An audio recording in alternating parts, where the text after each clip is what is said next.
This is the Rebel HR Podcast, the podcast about all things innovation in the people space. I'm Kyle Rode. Let's start the show.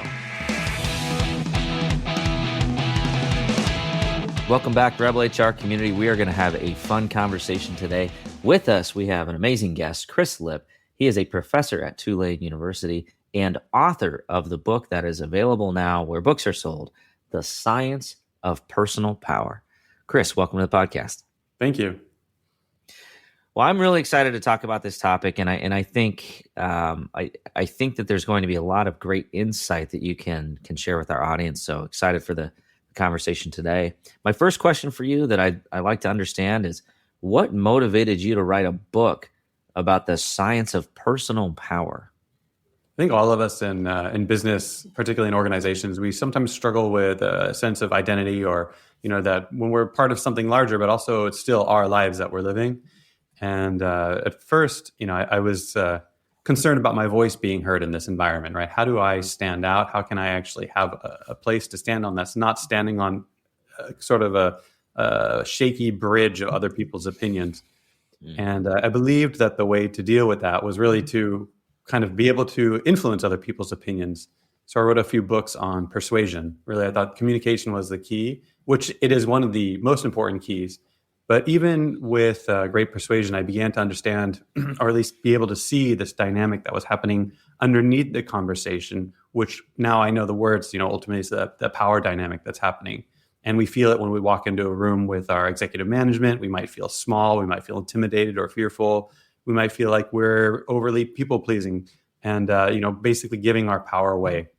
And other times, though, we walk into these environments and we feel confident, we feel strong, we voice our opinions, everybody listens to us, things are working the direction we want it. And all of that is personal power. And so I spent the last, it's been about 6 years now that I've been really researching this, combined all the research, synthesized it from the last 20 years into the book, The Science of Personal Power. So I love the topic because, and I think as a recovering people pleaser, it definitely resonates with me personally, and I think there's many of us in the profession of either people leadership or human resources that really struggle with that that aspect, with kind of the retention of their own personal power and agency, and balancing the demands of being kind of a people person, right, or a leader of people, or an influencer. So as you were writing this book and kind of doing your research on persuasion and ultimately power, what I guess advice or tips or tricks would you tell somebody who is kind of a natural people pleaser on how to kind of retain your power and not give it away? I loved the bridge of other people's opinions as kind of an image there. I'm curious what advice you would have for us. One of the challenges I think a lot of us face is we like people. I mean, we're people, right? And it's in my own life that, my highest value is really the people in my life, right? My relationships. And what happens, though, is sometimes we get that confused with being nice or being, kind of people-pleasing, right? People-pleasing kind of has a negative connotation precisely because we can sense that we're giving our power away even as we're being nice to so-and-so persons. Yeah. This is going to be edited, I assume, right? Yeah. My brain just blanked. Sorry. Hey, you're good, man. It's all good. One of the benefits of personal power is that we don't have to give our power away in order to help other people feel empowered. In fact, this is, people pleasing. There's this sense that, we are giving something of ourselves away in the process of pushing others up. But real personal power, as we stand in our power, others around us get empowered. And so, we see this with great leaders. I mean, there's a lot of talk about in the nation. I'm going to go see Hamilton, the musical soon again. And, it's all about, there's George Washington and all this stuff. And, you think about George Washington as a leader. And here's a man that we associate with a super strong power. But at the same time, he's empowering other people around him, and they're creating a nation. And so personal power is something that rubs off on other people too. But it's not people pleasing. It's a certain way of being. It's a certain way of, and we'll talk. I'm sure you're going to ask questions about this, but I'm happy to discuss. Where does that really come from? How does that show up? Yeah. No, I think it's a fascinating topic, because I think many of us, certainly, if we were raised to be humble, or not brag too much, or not cause too many waves, we really struggle with this idea of personal power, because it almost feels like aggressive, right? Mm-hmm. Like even the term power is, there's an associated aggression there. But what I'm hearing you say is that it's not about like a win, I win, you lose kind of a thing. You're talking about something that kind of is about elevating everybody's power, and ultimately, my assumption is that the research proves out that if everybody feels empowered, and everybody feels that they can kind of have their own voice and retain their own personal power, then you find much more success. Absolutely. In whatever endeavors you're approaching, right? So help me unpack a little bit the difference between like what our common definition of power is versus what you're talking about here, which I think they're slightly kind of different. Absolutely. Definitions. Yeah, well, the first thing to understand is I'm not talking about like soft fuzzy power either. I'm not talking about community power and what we generally associate with like empowerment, with these sort of empathic leadership. So there's this, I think what I call it is like a false dichotomy in society today. You're either an alpha dominator or you're this empathic connected leader. And so, the truth is, we've seen both types of leaders succeed. We've seen both types of leaders be respected. In fact, Bill Gates is commonly thought of as a dominator. And if you look at the history of himself in Microsoft, he was super dominant. And he would shout people down, and he would insult them when they gave bad ideas. And his employees loved him. And they said that it brought out the best in them. Right. But other times you get other people like Harvey Weinstein, who's like the anathema of a leader. Right. And you could argue we would put the same label, like a dominator, on him. And yet everybody hates him.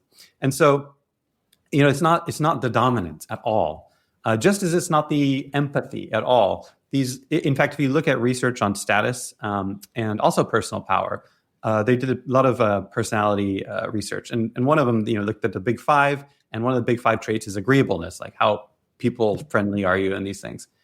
And what the research found is that there is zero correlation to agreeableness, meaning that it doesn't matter how warm and friendly you are. That's not where your power comes from. That's not where other people's gets empowered from. Mind you, it wasn't a negative correlation. If it was a negative correlation, then coldness would have been powerful, but it wasn't coldness or kindness. That was irrelevant. It was deeper than that. So what's an example? People who are in their personal power, they have a sense of control over their environment. So they're more apt to take responsibility. Like they literally experience that they always see an outlet for them to influence the environment in which they're in. So for example, in voting, voters who feel powerless believe their vote doesn't count. Oh, I'm just one of 400 million, basically, right? But an empowered person will think my vote counts. Like it's that sense of like, I see that my actions have an impact on the environment.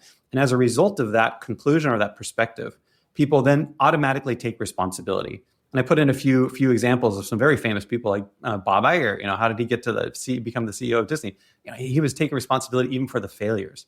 Right? It's our modus operandum to say, hey, yeah, I'll associate with wins, but I'll distance myself from failures. But in that distancing of our failures, we're communicating to ourselves and to everybody else that we're powerless, right? That's what blame is. Like, I didn't do it. It wasn't under my control. Somebody else did it. It's literally the worst thing you can tell others because they'll respect you less. And it's the worst thing you can tell yourself because you're saying, I didn't have an option of control. Okay, so why put this in an even bigger picture, right? So people who are personally empowered take responsibility for their environment. And as a result of taking responsibility, they then feel like, hey, I have impact over my environment. In fact, the definition, we should have started with this, the definition of personal power is our belief in our own capability to create impact. Our belief in our own capability to create impact. So it's a personal belief we have. That's why it's not competitive. But it's a belief that's unconscious, and we can't just like affirm it into existence. It doesn't. The unconscious doesn't work that way. The unconscious is watching our behavior, and so when we take responsibility, we begin to communicate to our subconscious, oh, I have power over this. And so we see outlets of actual power. And now what's interesting is because people who are personally powerful have a sense of responsibility, they project that onto others. So when others come in, for example, you see you got a teammate who's blaming, all their problems on other people, a personal powerful won't let them get away with that blame. They'll hold those people accountable. So holding others accountable is a natural result of also being empowered. And when you hold others accountable, you break their illusion that they're powerless, right? So it's really uncomfortable to be held accountable, but it's also very empowering to be held accountable because at once you have to face your own whatever you did wrong, but at the second time, you also are forced to confront the fact that you actually can do something about it. That's fascinating. It's interesting too, because I do think certainly earlier in my career, I fell into this trap of like the kind of the likability thing and like being warm, right? And like that's, I think in my youth, I mistook that for like being able to build like effective relationships. We all do, yeah. Right. Because it's like, oh, that's what I'm supposed to act this way. I'm supposed to be like, a certain way for people to like me. And that's going to actually give me some level of like relational power. But the reality is like it's so much deeper than that. And if it's hollow, people will figure it out. Right. It's almost like I'm almost the opposite end of the spectrum now where I'm kind of like, take it or leave it. I don't really care, but I'm going to, kind of retain my own integrity. And in general, that's worked out for me. But it's also caused more conflict. Right. And I think where I probably would have gone with the flow or been Mr. Nice Guy or not said anything, now I would kind of raise my hand and say, well, wait a minute, time out. This doesn't seem right to me. I think we need to go, think about, this decision a little differently, or, I think you've got the read wrong here. And we're operating off assumption versus fact or whatever the scenario is. And in general, people might be pissed initially, but ultimately realize, this was a good thing. And so I want to talk about this a little bit because I think this is not distinctly a male female thing, but I think a lot of times we get into this like this nice guys syndrome, and you hear the term, nice guys finish last, but I think it's broader than that. I think it's like a societal cultural thing where sometimes nice people get trampled on. And so how can we, in the context of what we're talking about here, this personal power, how can we kind of spot that, be aware of that, and for ourselves, make sure that we're not falling into this trap of being so agreeable that people trample all over us? It's both genders, right? It's nice guys finish last, but of course, there's this whole myth of leading with likability, and the pressure that women face to be, balancing both assertion with being nice, essentially, right? And again, I just want to point out the research in both personal power and status being your position, informal position within a hierarchy, basically the hierarchy of respect, that agreeableness, being nice, has zero correlation. Like it literally does not matter how cold or kind you are. That's not the factor by which people are evaluating you. Even though we tend to see it that way because we can't see deeper. And this is where the research has really helped. So when we look at this dynamic, I think that if you were to separate a powerful person from a powerless person, if I were to simplify it in like the most basic definition, oversimplification maybe, it would be that powerful people are focused on their own goals. Powerless people are focused on the opinions of others. So powerless people are focused on their own goals. Powerless people really, essentially want to be liked by others. They care about the evaluation of others.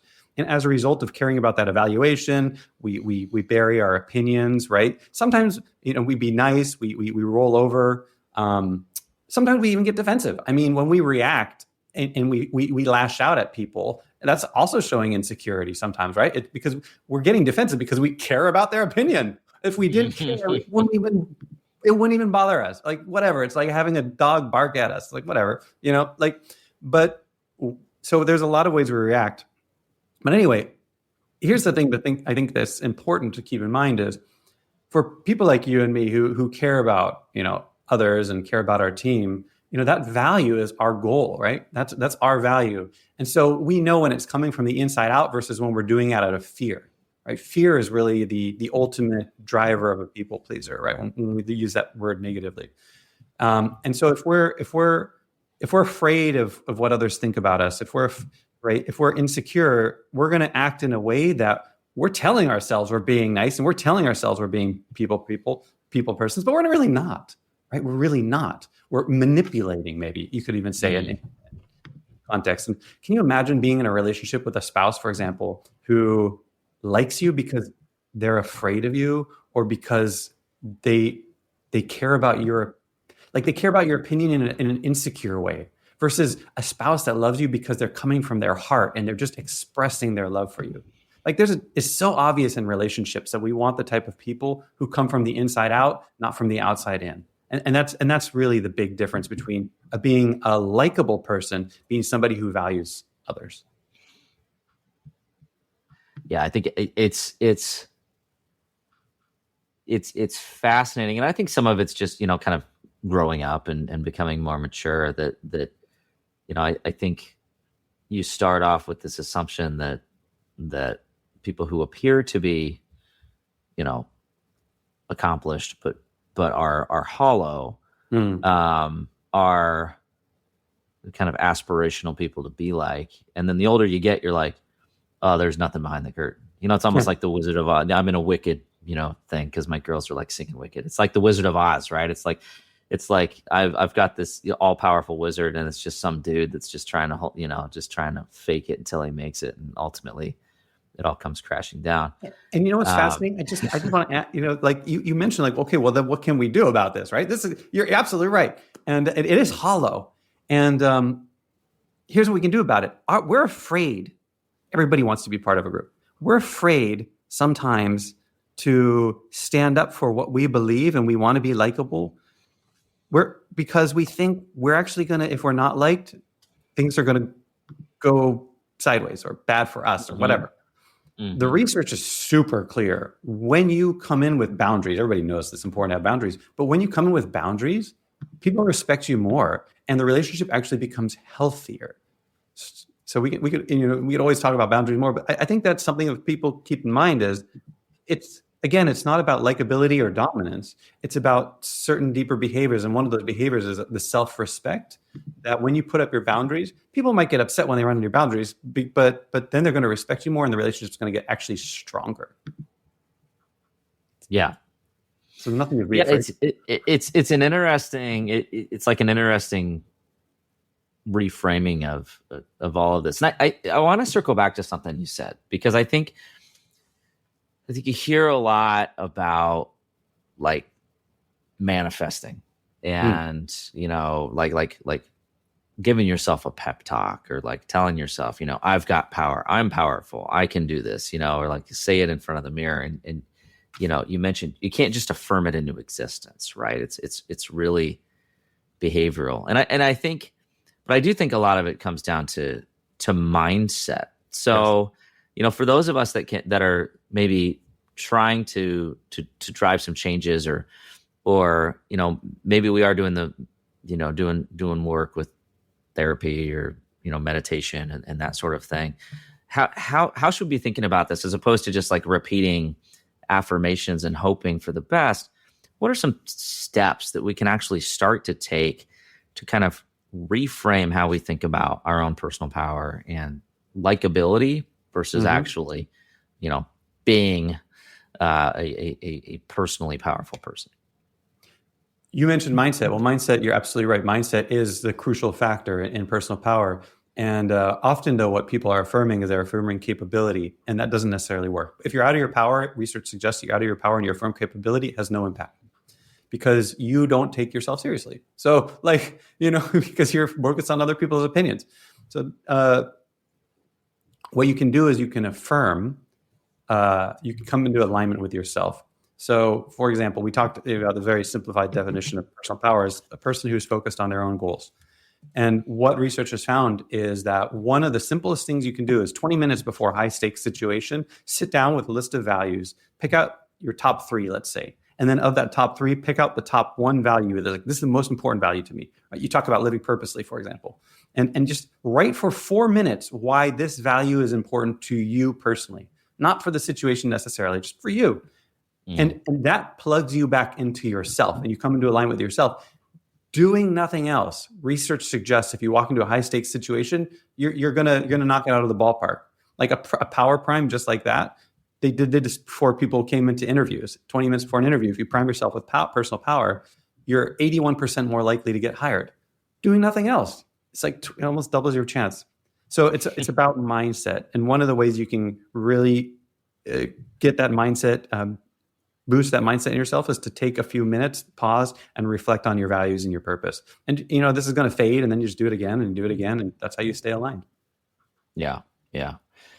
I think there's also, I would assume there's probably something to be said for that type of a process, and kind of, and I'm guessing that I'm heading in the right direction here. That it's also about making sure that you're prioritizing your values, so that you're not letting other people kind of drive your priorities or the things that matter to you, so that you're not, saying yes to everything, yes, and then letting everything else fall by the wayside. Am I onto something there? They did some research into workplace courage, like what causes people to be whistleblowers. Like Edward Snowden, how did he become a whistleblower? And these people who really stand up, and Enron case, why did people come forward in this stuff when they faced huge backlash, right? And the research found workplace courage depends on basically three factors. And the first was every person who acted courageously. Number one is they took responsibility for what was happening. They asked themselves the first question: is this my responsibility? And those who said, yes, this is my responsibility, that mediated courageous action. That was the root cause of it. People who said it's not my responsibility, obviously they're not going to do anything.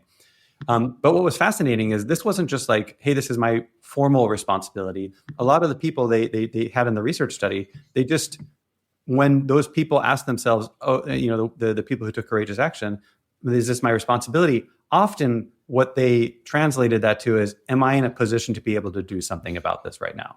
Not is this my role, but can I actually do something in this moment? And they all said yes. Those who took courageous action, they took responsibility. So then after they took responsibility, they asked themselves one more question before they actually took courageous action. And the second question is, should I act? And that really broke down into two categories: those who did versus those who didn't. Those who didn't take courageous action, they looked at the environment, they assessed the threats, right? People are out of their power, they're really externally focused. So they're more, they let fear guide them more. So of course, anytime you're taking courageous action, there's a threat on the external. Otherwise, it wouldn't be courage. But those who said, should I act? They looked outward and they analyzed the threats, and they're like, no, fear was their guiding factor. Those who took courageous action, what they did is they looked inward instead of outward, and they said, okay, is this aligned with my values or not? And when they said, okay, this is not right, and I feel this is not right, their eyes were pointed inward. That then led them to take the action. So I think this all, to me, it really makes a whole lot of sense. It also, I think when you reflect on people that are really successful, I think almost every single one of them, you could say, whether you like them or not, they do that, right? Like there's almost a fanaticism to their personal, objectives at times, and I think it's really kind of it's a fascinating way to kind of think about it. But we still like to be liked, right? Like it's still like nice to be likable, right? And I think it can be really uncomfortable for people who maybe struggle with that. So how do we start small? Like where would you recommend that we kind of like reflect on our own actions and figure out, okay, where am I maybe too much of a people pleaser, or maybe stepping out of my power, being more externally focused versus internally focused on how I think about this? I spoke with a city council member, and I was asking her. She'd been reelected. She was totally just out of nowhere. She had gotten elected. She was just a normal mom, and she wanted to make a difference. And somehow she ended up doing it with a lot of work. Anyway, she got reelected a few times, even though there was a lot of money against her from the political powers that be. And I asked her, what's her philosophy? I loved that I asked this question because I got such a beautiful answer from her. And she's like, because I was asking about liking and pleasing and stuff. And she's like, my philosophy is, I don't care if you like me. I'm here to serve you. Mm. Right. Mm. I mean, wow. Like that just shows the internal drive and support of other people. So that's fascinating to me. What a great answer, because, and I've had a couple guests on the podcast kind of get into this a little bit, where there's almost a misunderstanding about what like servant leadership means, right? It doesn't mean that you just do what everybody wants you to do or keep everybody happy and smiling and kumbaya all the time. But you still, like, it's more about having a servant mindset. And what a distinct difference between, I'm here to serve you, not to be liked by you, right? Like that's like a mic drop power move right there for sure. I think sometimes parents, you might, recognize as a parent, your job isn't to make your kid happy. Your job is to make your job is not to make your kid like you in the moment, right? It's to teach them the lessons that's going to make them the best person they can possibly be. That's why holding accountability, like it's a power move. Like you hold other people accountable. You're in your own power. You're forcing them to be in their power. They might hate you in that moment, but they're going to love you, that later on when they see what you've done for them. And that's what the beauty about this workplace courage research was so many people who, when they stood up and they spoke against the norm and they did that workplace courage, at first they got like really serious pushback. That's what made it like some of their leaders were like yelling at them. There was this one example where there's a military group in Finland, and it was so frosty, and they were doing this multi-day trek. And the medic, who's like the youngest, lowest officer in the whole group, he's like, people are starting to get frostnip, which is the precondition for they're about to get frostbite and their skin's going to die and all that stuff. So he has to go to the major, who's like this, the super head. And he's like, I got to tell them we got to turn around. First he had to make that choice. Like, am I going to actually do this and try to say, hey, we got to end the mission for medical reasons. So finally he does. And the major, who's just starts yelling at him, like and berating him. And he's like, nope. And he just pulled the medical authority, even though he's like the super junior officer. Anyway, so they turned around. It took him 2 days to get back. And he was saying, I'm so glad I did, because people started getting really bad frostbite on the way back, and they couldn't even carry their backpacks and stuff. And he said, after they got back, a short time after that, everybody it was obviously the right choice. And the major who was attacking him and berating him when he was stepping up into his power ended up giving him a promotion. So when we really stand in our power in those moments, in the moment it will be uncomfortable, but in the longer perspective, a lot of the times we're actually rewarded. Yeah. And I think what a powerful example of somebody who definitely could have taken the quote easy way out, but then fast forward, if that would have started happening and they were still on the mission and marching forward and then unable to complete it and had some sort of catastrophic outcome, then somebody would have been pointing a finger and going, well, why didn't you say something? Right. So it's almost like doing nothing or not saying anything would have been a catastrophic decision, and probably would have, probably could have been a really bad personal outcome for that individual, and certainly a horrible outcome for anybody that had a medical issue. Right. So, yeah. So I think a great example, and I for the HR professionals that are listening, or people leaders that are listening, I think that's a great story to reflect on. Is your team getting frostbite, and are you keeping quiet when there's a potentially catastrophic incident coming up? And my call to action for all of you is, if you believe it internally and it's the right thing to do, then it's more important to be powerful than liked. So, It's interesting. yeah. Like, of course, some people get fired for crossing the managers and all this stuff. I mean, these cases happen. People get fired most often because they're useless. And but I didn't mean to just throw that out there so casually. But that's another mic. We got a lot of mic drops today. What I mean is, like, people are hired and fired based on the value add that they're perceived to provide the organization. And when we are not taking responsibility, we're communicating again that we're not adding value. And so if you're there and you're like, oh, but it's not my fault, you're just basically saying, I'm not the right person for this position. Yeah. Right. Right. I love it. And I think that's a great.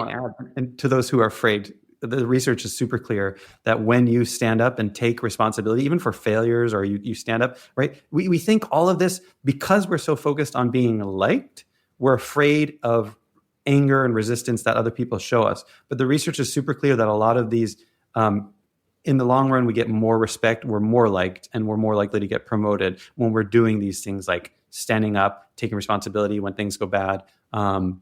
It doesn't hurt us, even though it feels like it is hurting us. It's actually the opposite. It might feel hurtful in the moment, but yeah. Yeah, can you come tell my kids that, by the way? Because this weekend, that when my son lost his phone, he thought I was, the worst person in the world. But we had a great day after he didn't have his phone. With that, we're going to transition, and I'm really fascinated to hear your responses to the Rebel HR flash round questions. Are you ready? Absolutely. All right. Question number 1: where do we need to rebel?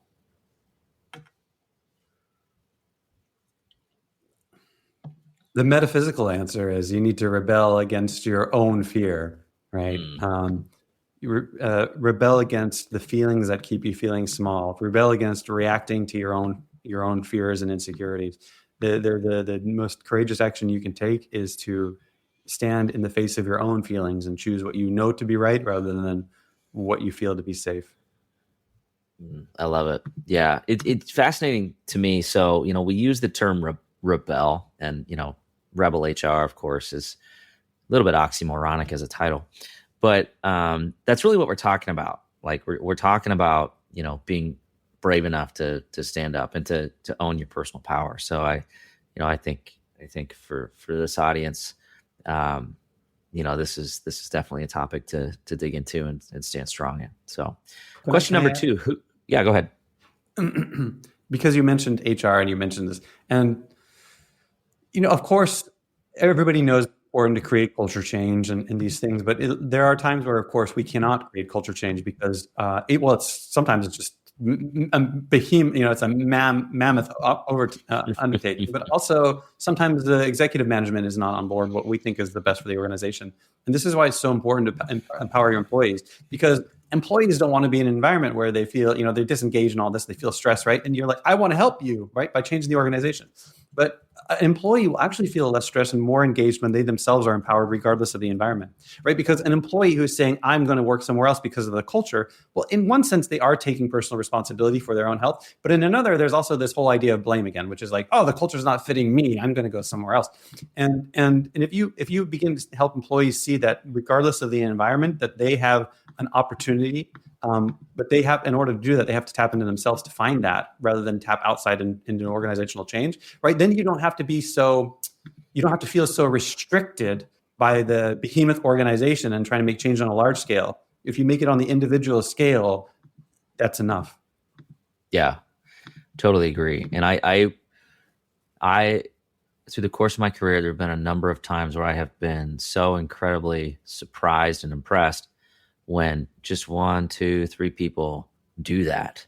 And the ripple that's created is, it matters.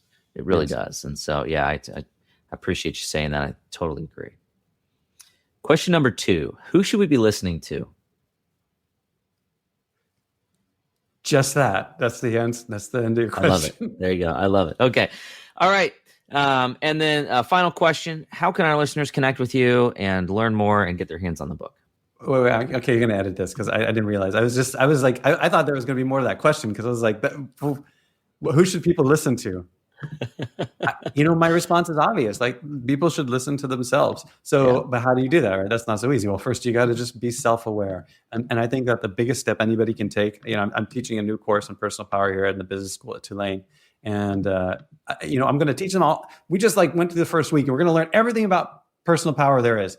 But the first step is awareness. And so the first lectures were actually really hard because I'm like, where are you guys not showing up? Like, where are you blaming? Where are you, looking outward rather than inward for the answers? It's the really uncomfortable stuff. So the first step to personal power is self-awareness. I love it. All right. Last question now. How can our listeners connect with you?